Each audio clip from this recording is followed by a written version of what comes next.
morning. Good morning, Senator. Good I know that. morning, Morgan. How you been? You been well? Yeah, I'm doing just fine. It's getting a little bit warmer now, so Definitely. things are looking good. I wish things were looking better on the international scene. Same here. Same here. I know that we're going to talk about that and maybe some current events that are happening, but I know that we want to have a connection to historical events and how that plays in today's actions. So I want to go ahead and pass it to you so we can start a deep dive onto this and have a further discussion.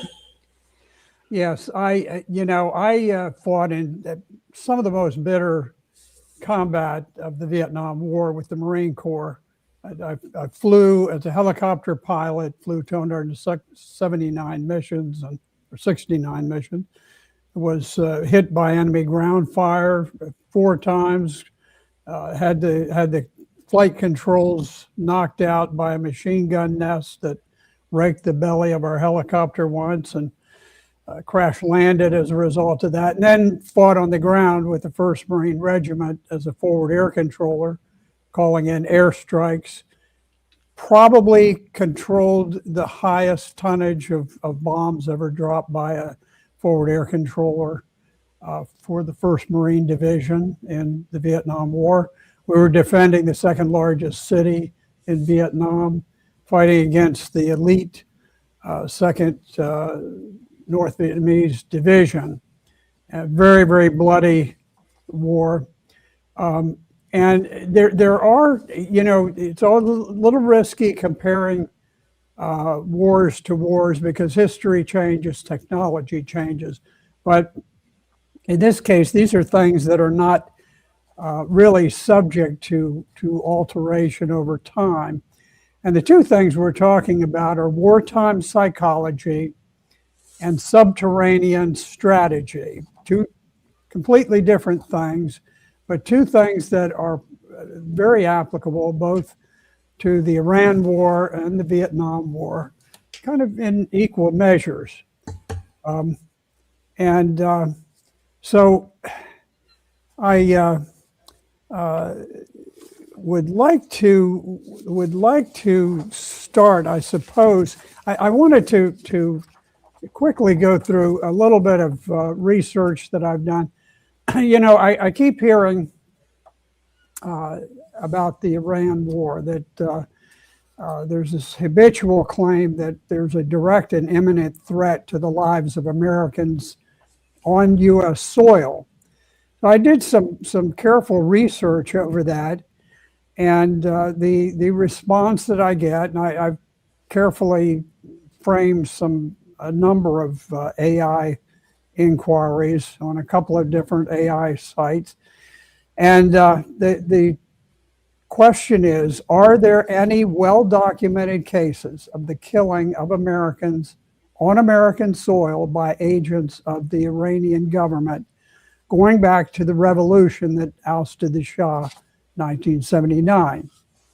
And the response consistently, well, there was a lot of gobbledygook thrown in, a lot of the sort of the standard propaganda. Bottom line, there is no confirmed, widely accepted case of an American being killed on U.S. soil by agents of the Iranian government since the 1979 revolution. So in 47 years, there has not been a single American killed on American soil by the Iranian government that's this big boogeyman that supposedly is an imminent threat. Then I asked another question. I said,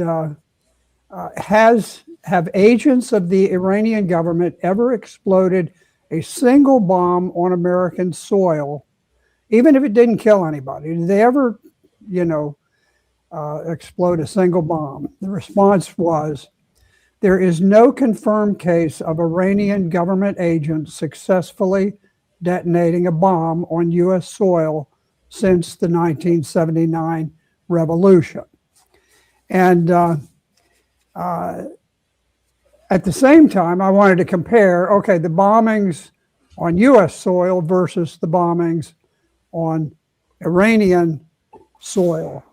And while this got into a huge discussion, the bottom line is that the U.S. Central Command says that there have been more than 10,000 targets struck and bombed by the U.S.-Israeli bombing campaign. So 0 attacks on U.S. soil, minimum of 10,000 attacks on Iranian soil. Yeah. Who's I the wanted to add, I collected some videos of some of those. I think it's just important for people to see the reality on the ground. You have some of the Red Crescent images that we had seen coming out of Gaza, where you have children being pulled from the rubble. So just wanted to play this quick.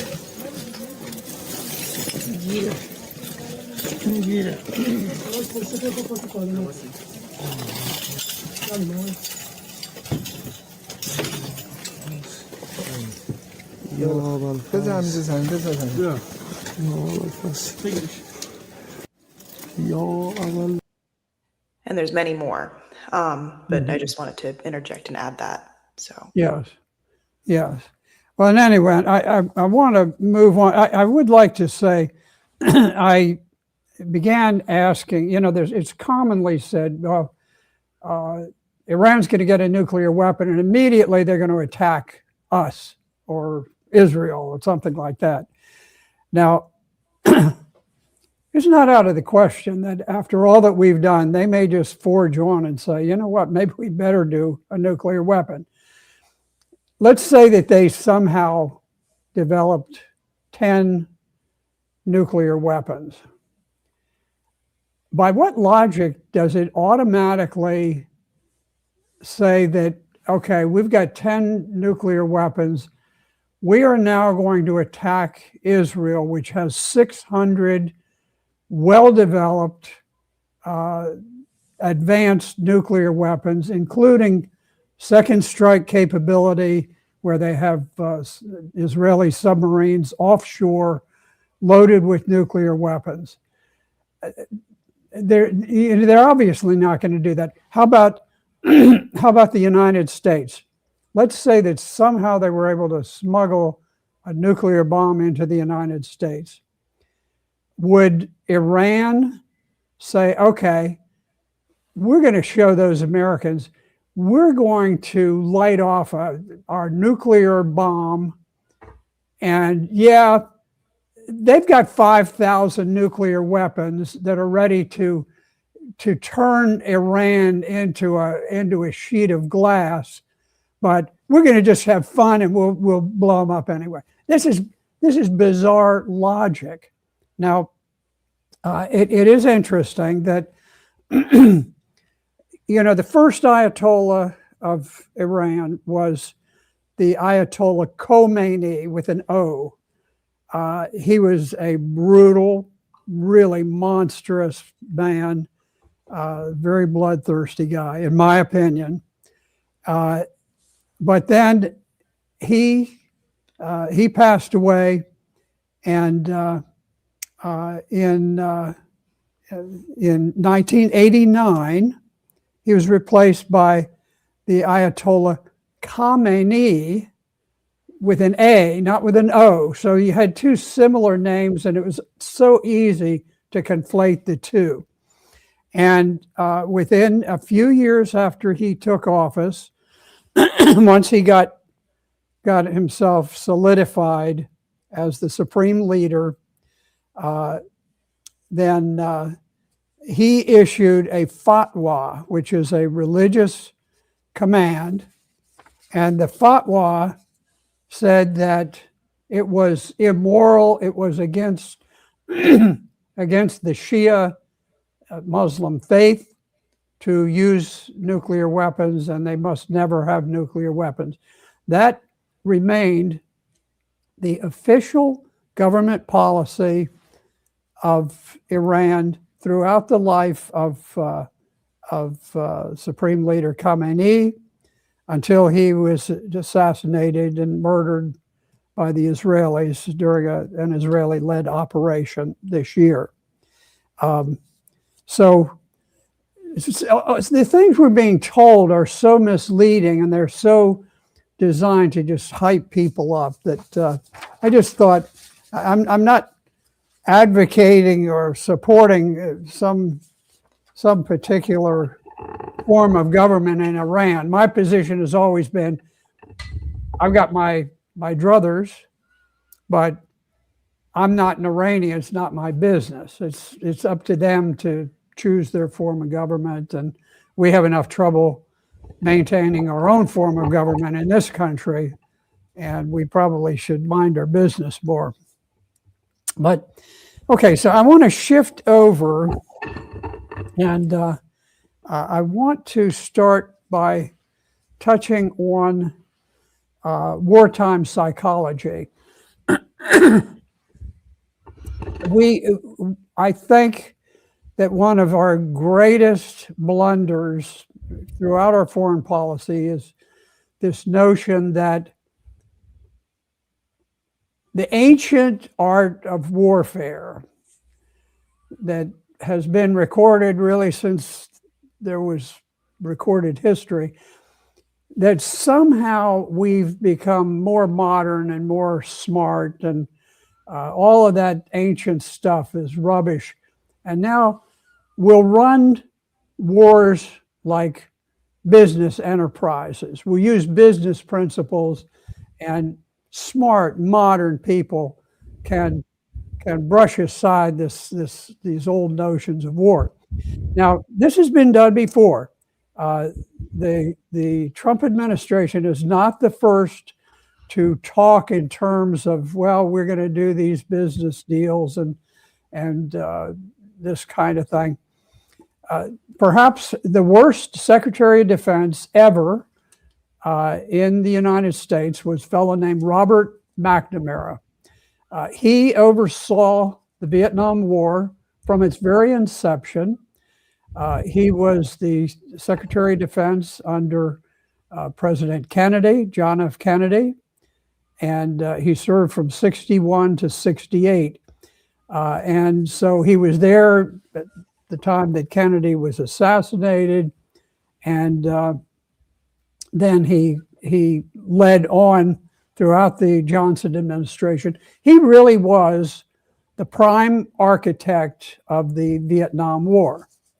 Now, he was an interesting guy. He had run Ford Motor Company, which at the time was a huge industrial enterprise. It's not American.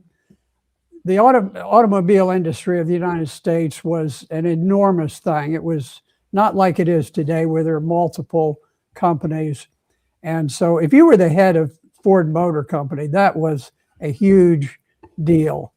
And that was like running Tesla or something is today. So he was a very cerebral guy, and he had a lot of business experience with Ford Motor Company. And he sought to revise the ancient art of war by applying modern business principles. And he actually discussed from time to time, it's almost like a business chart where you have one line sloping upward, and this represents the ever escalating pressure on North Vietnam. And at a certain point, it intersects with a line that is sort of a point of diminishing returns, where at this point the pain becomes so great that North Vietnam just quits, says, okay, this is economically unsustainable, and we're losing more than we're gaining, and so we're just going to quit. And that thought process ran through the Pentagon, and of course it had very disastrous results. Now, under Robert McNamara, he was in place when the decision was made to send the CIA to carry out their catastrophic assassination of our allied president, President Ngo Diem. He was the South Vietnam president. He was a staunch anti-communist, and he was a revered leader in South Vietnam. He was a very smart man, very shrewd, and he had his brother. He had his wife. They were powerful people in their own right, and he understood all of the variations and complexities of South Vietnam, and he knew how to checkmate the communists wherever they were going. And when the CIA is very well documented that the CIA helped with this with the assassination by a group of South Vietnamese generals, and they took President Diem, and they took him in an American vehicle, and they just murdered him right there, him and his brother. And when Ho Chi Minh was the communist leader of North Vietnam, a very, very brutal guy himself, he despised Ngo Diem.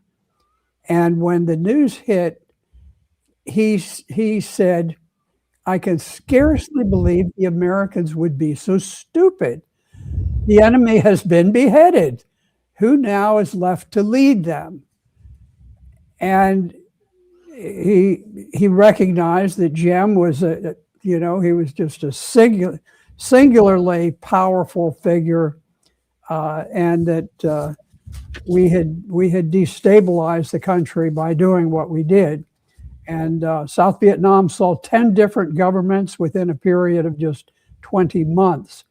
And the problem is, when we took him out, it made all of the other leaders just look like puppets, and it gave a tremendous propaganda boost to the North Vietnamese. Now, McNamara helped to enact the Gulf of Tonkin Resolution that turned the bitter Civil War into an American war, and he followed a truly bizarre military strategy where he spared the enemy's capital city of Hanoi in North Vietnam, and more importantly, the port city of Haiphong. Now, they had a critical choke point, just like we have in the Iran war now, and in the Vietnam War, the choke point was the port of Haiphong, because about 85 or 90% of all imported things that came into the country came through that one port. 100% of their fuel. There is no source of fossil energy in Vietnam, and 100% of their fuel had to be imported, and almost the entire substance of their war material came through that port. The decision was made, we're not going to blockade the port. It might offend the Soviet Union or something like that. So we'll just fight it under this crazy business of escalating and causing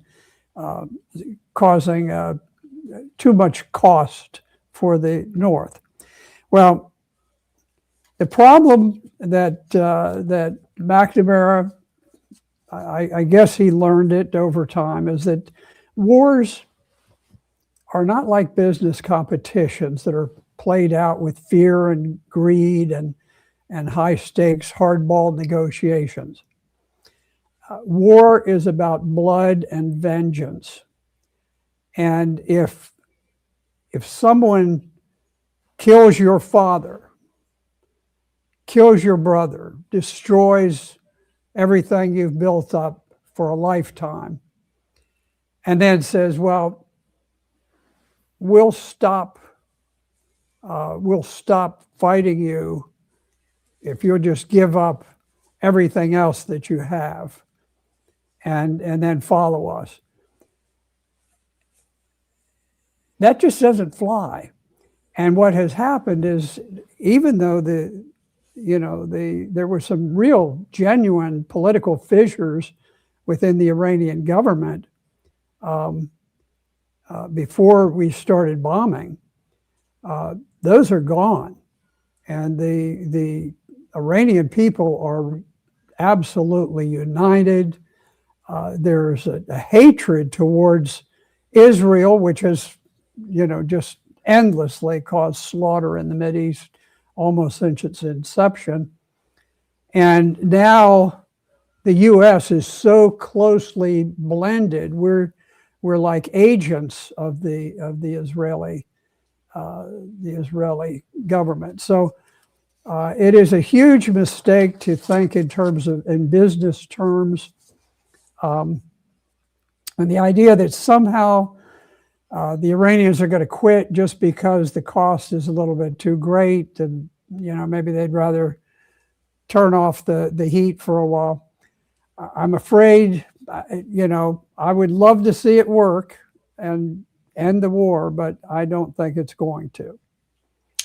Yeah, no, I think Iran sees this as an existential threat to their nation. I think if we were to have direct attacks on our soil, you would have this consensus from the public where they would both come together, regardless of who was in office, and they would kind of rally behind the flag. I think that's kind of what you were witnessing in Iran. And, another thing is that you kind of even said it, for the past 47 years, this has been this fear-mongering about this imminent threat, primarily from the Israeli government of, they're going to have nuclear weapons, and now it was ballistic missiles that will reach the shores of America. These threats have been going on for decades now.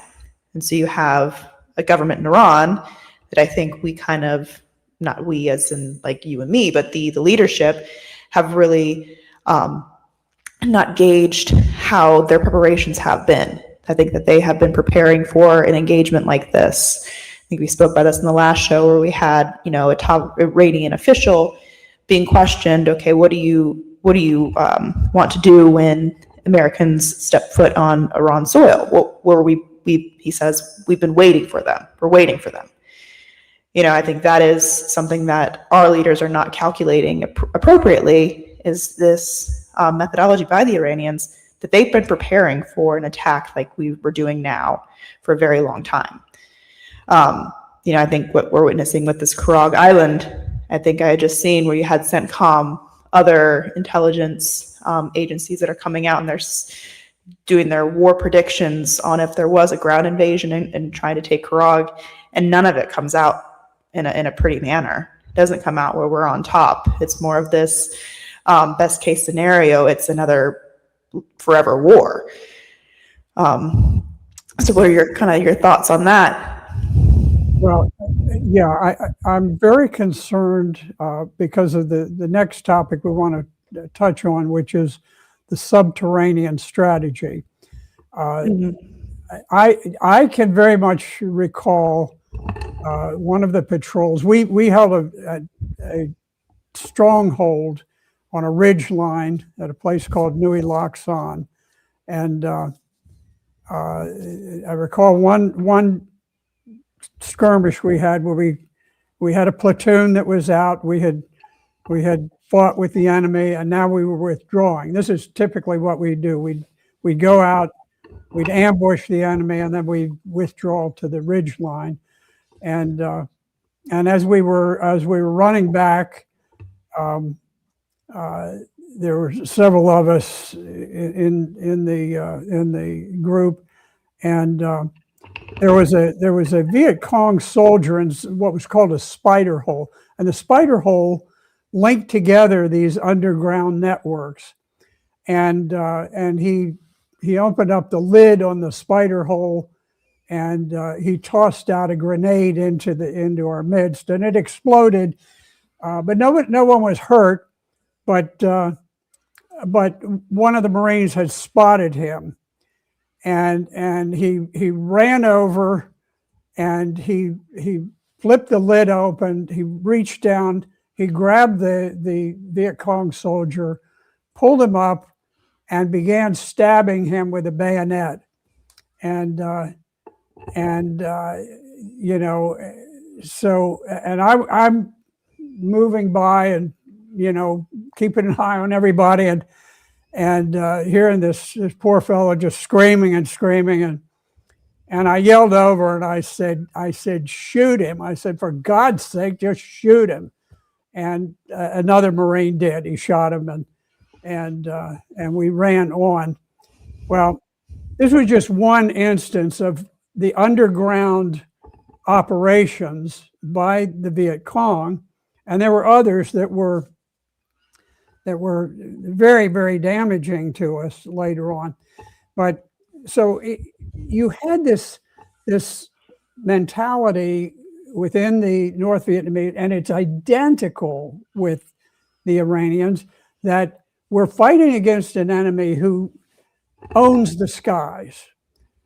There was no Viet Cong Air Force, and the North Vietnamese had very little Air Force, and so we owned the skies. We could bomb, and we had enormous bombing capability. So what do you do? Well, what you do when you're fighting that kind of unbalanced war, you go underground, and the North Vietnamese and the Viet Cong built an enormous network. Now, not all of it was underground. The Ho Chi Minh Trail was quite famous.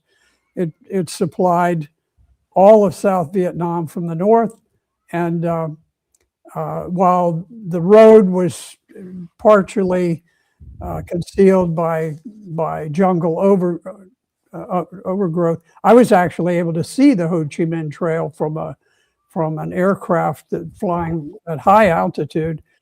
But what they did do is they had underground military barracks, underground hospitals, underground storage depots, underground command centers, and they actually had underwater bridges that were very difficult to see from the air. And so they would build a bridge under the water, but maybe it'd be a foot deep or so, or a couple of feet deep, to where vehicles could go across it, and it didn't show from the surface. So you had all of this at Ho Chi Minh City, the capital of North Vietnam. You had the Cu Chi tunnels, which is this massive array of 3-story tunnels, and it was just an underground city designed to neutralize the firepower advantages of American forces. So that's what they had. Now, there's no evidence that the Vietnamese and the Iranians have coordinated their efforts, but Iran has an extremely sophisticated subterranean war strategy. And of course, they have modern drilling equipment that the Vietnamese did not have. So they have a vast network of reinforced facilities known as missile cities. And some of them reach depths of 500 meters. So, you're way beyond the depth where bunker buster bombs can damage them. You have missile cities, you have drone bases, you have rail mobility to move things around so that they're not always launching missiles from the same place. And I think we can be certain that if the Iranians are united, and it seems that we have managed to totally unite the Iranian people at this point, then we're going to have the most bitter encounter with them. And I just a couple of weeks ago, I visited with one of my old units where I was a Marine company commander, and just relived old times with a young fellow who was the battalion commander and his sergeant major, and I just have a great affection for the Marines. We've now got 5,000 of them on station, ready to attack up the rocky bluffs. We've sent the 82nd Airborne. We've got 3,000 troops there. The Delta Force, the Army Rangers. These are the cutting edge people who lead the attacks and do the bleeding and the dying. And I just have this sick feeling that we have people thinking in terms of business deals and that kind of thing, and having no concept at all of what it means to attack a shoreline where you are climbing up rock walls 1,000 feet, and you have an enemy who's looking down on you, who's able to send missiles and drones and so forth, and they can see you every moment, and you can't see them.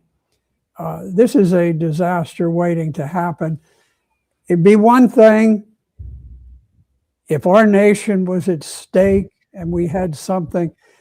This is not our war. It is totally a war about the ambitions of one man, Benjamin Netanyahu, who many people consider a war criminal, who wants to expand the boundaries of Israel by stealing land from Lebanon, stealing land from Syria, stealing land from Egypt, and we should have no part of it. Yeah, I think another important aspect of talking about, wartime psychology is garnering the consent of the citizenry. What we see is a lot of otherism. Constantly what I'm told when I kind of confront this whole should we be engaging in Iran is mainly men telling me about the oppression of the Iranian woman, and that I should be on board with my country bombing the country because these women have to wear hijabs, which, I think you and I both know with the passed away Ayatollah that was just murdered, there was a lot less enforcement of those rules. We see images coming out of Iran where women are not wearing the hijabs. They're out in public with their hair exposed.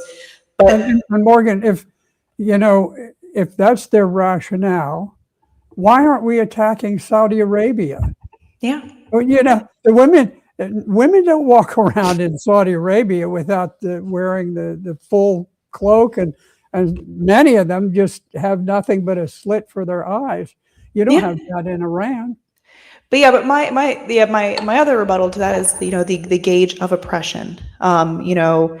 We see coming out of Iran, the women are predominantly more educated than the men in Iran. I think the statistic is over 70% of women or people who earn STEM degrees are women. You have primarily all the colleges and universities in Iran are the women outnumber the men.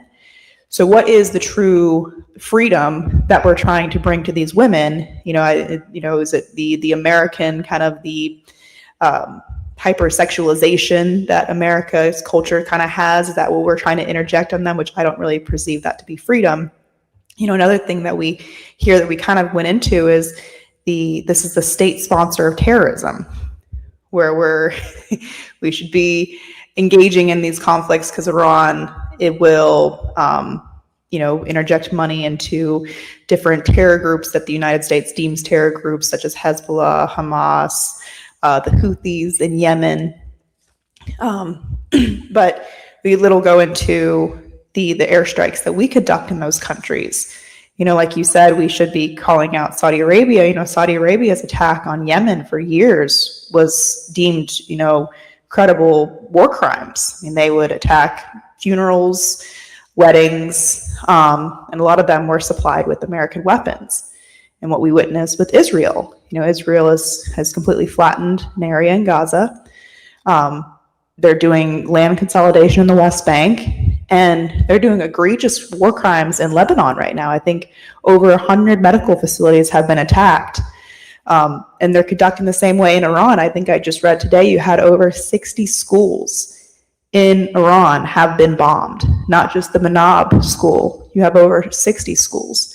The Manab one sticks out because it was right when it started. I think a lot of the children in that school were children of top officials in the Iranian government, and it was away from the capital, and it was deemed to be kind of a safe area.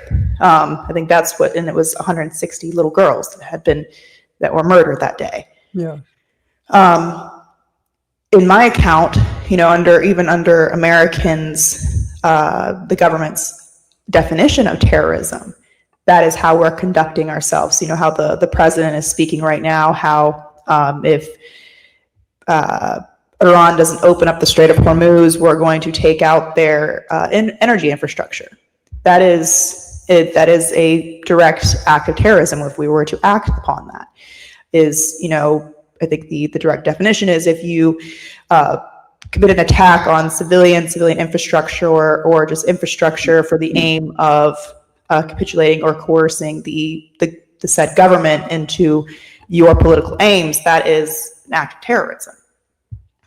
And so sometimes I just like to dispel some of those misconceptions, because a lot of those are used to garner consent from our populace without it. Kind of exploits our citizenry's want to get knowledge from the public or from our leaders, and it being a sound reasoning, and so they don't do the research on their own. When if you just peeked a little bit under the rug, the argument kind of falls apart on itself. Yeah, wartime propaganda is very successful in countries because the population is uninformed about foreign affairs. And so they have very little, there are not many dots to connect in the minds of most people. So what they tend to hear is they hear a story framed by their government, and the story typically will try to focus on one thing. And so you can say, well, look, we should attack Iran because the women have to wear coverings and they can't go outside with their hair showing. And people say, yeah, I don't agree with women having to dress a certain way. And they never say, well, of course, we're going to put together a big alliance of countries that also don't let their women wear this particular, wear their hair the way they want. And somehow that will be just. So people don't put those things together. Most, people who are involved in long-time study of foreign relations immediately sort of checkmate those things. Say, well, that's ridiculous. Who cares? Or why do you fight a war over that? Why don't why don't people just simply resolve that over time? A very interesting thing. It's probably been 6 years back. There was a flurry of media stories about a very real cultural phenomenon in Iran. The Christian faith was growing faster within Iran than in any other country in the world. Now, you probably haven't heard that. Most people haven't, but it was very well documented, well reported by major outlets. And what was happening is that there was a cultural change taking place, and Christianity was very appealing to the Iranian people, and the clerics actually were petitioning the Ayatollah, you got to do something about this. This is really a threat to the Shia Muslim faith. I can only imagine how enormously the advance of Christianity is going to be set back, because now, it used to be there was this distinction between the way that Jewish Israel and Christian America acted. And when I say Christian America, I'm just saying this is sort of the predominant faith. And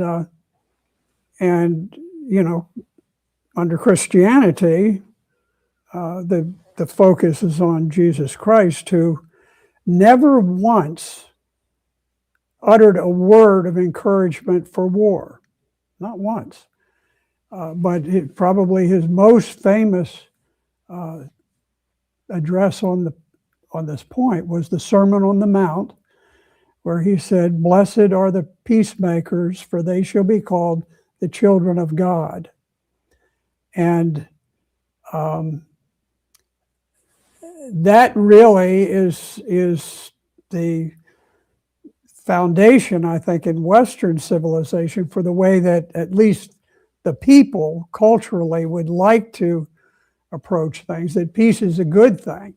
Now, for Israel, war, an incessant war and domination and cruelty seems to be the consensus, the national consensus there. And I wish it weren't.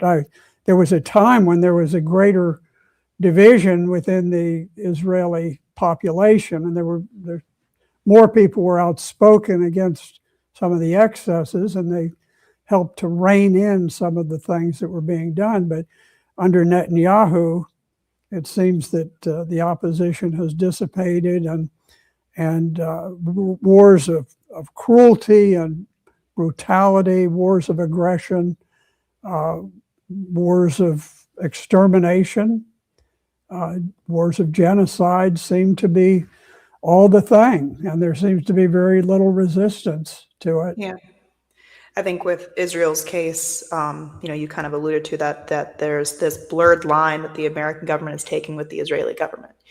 And I find it very scary because they just had a report come out just the other day where the Israeli government were torturing he was a little over a year old. I don't know if you had seen the report.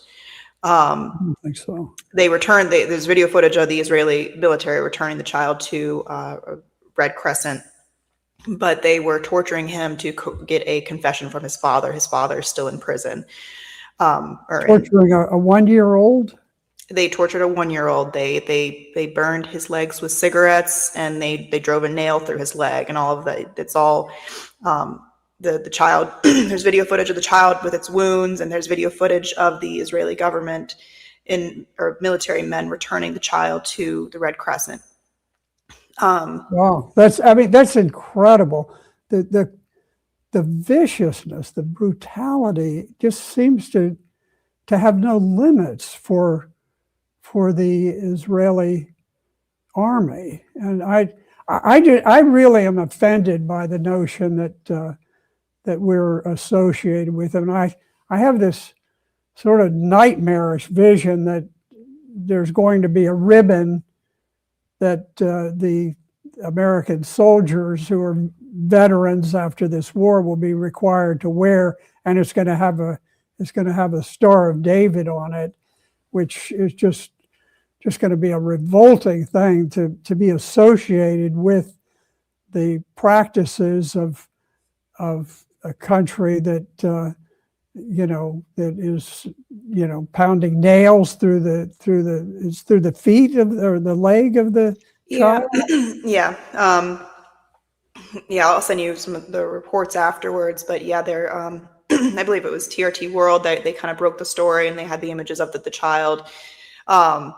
It's just heartbreaking, that anyone could exert that kind of brutality to an infant, and at the aims of coercing the father, because that those confessions are not real when you kind of coerce father in that manner, and who's just being I'm scared to know what they're doing to the father at this point. They're willing to do that to a child. Oh, yes.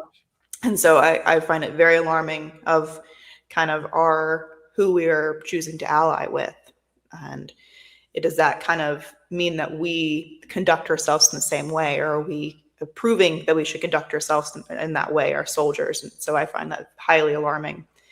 Yeah, we used to, and to this day, I'm sure Marines, they sing the Marine Corps hymn, and one line is to keep our honor clean. We're proud to take the title of United States Marine. And I'm just offended by the idea that the history and the reputation and the sacrifices of the Marines over generations are now going to be smeared and tainted by the war crimes of the Israeli government and the fact that we're working in conjunction with them. And it just I love our Marines, and I'm just sick to my stomach when I hear of the things that the Israelis are doing. I know it's such a shame. And I know that we probably should be wrapping up near here soon. So I want to go ahead and kind of give you closing statements on, what we had spoken about today, kind of the connection to the past, how we should be weary of it, and always critical of, certain type of war propaganda, and, what is that we fear will likely come. I think, you and I both know that once you deploy, the 82nd Airborne, you're moving these Marine Expeditionary Units in. You're not doing that for show. That is, they will touch ground somewhere. Yeah. So I think that, I'll pass that to you, have closing statements on, what we're getting ready to see, and kind of recap what we had spoken about today. Yeah, I know there's been this question. President Trump engages in very high stakes negotiations, sometimes successfully. And so there's been a tendency for people to think, well, maybe this is just a tremendous bluff. I would have to say I wish that I were wrong, but when you see such extensive efforts being made at such enormous expense to the nation, involving significant and growing loss of lives and casualties, still modest, but growing. This is not a bluff, and I think that the only hope and the only prayer is that some rational people can cut through all of the voices of the pro-Israeli billionaires on the golf course, and some rational, clear-eyed people can say, don't do this. Just because you're bigger than the other guy, it doesn't always work out the way that you expect. And the geography there is so daunting.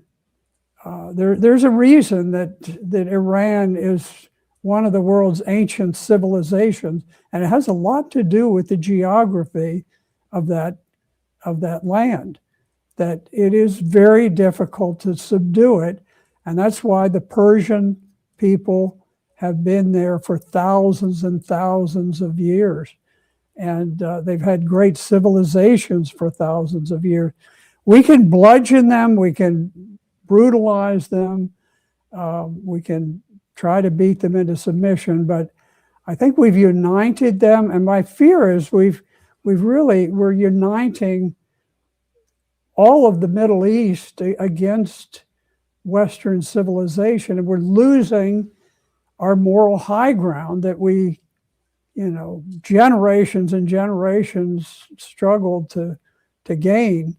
So anyway, I would caution people not to put too much reliance on the idea that this is a bluff. I think it's going way beyond a bluff. And the only question really is, can someone pull the president back before he pulls the trigger and sends American ground troops into what could be a multi-generational war in Iran, and a war that ultimately could end the way that the Soviet Union's war in Afghanistan ended, by literally breaking the nation apart. Mm-hmm.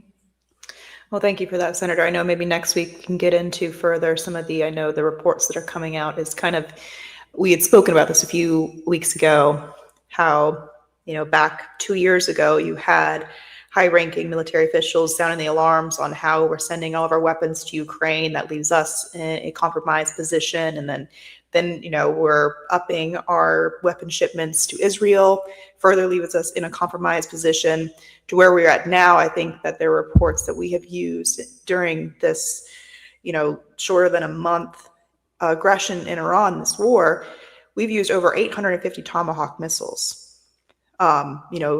We don't know what's left in our reserve right now, but it can't be much. I think they say there's only 90 that they can make it a year. So we're leaving ourselves in a very peculiar situation if there ever were to be a ground invasion in the United States. It's kind of, if there were to ever really be that kind of assault that we have, we're leaving ourselves in a very vulnerable situation. So I think maybe that'd be interesting to talk about next week. But of course, the news changes every day. So I want to go ahead and encourage everyone to tune in next week to focus on the news. Thank you, Senator. Thank you, Morgan.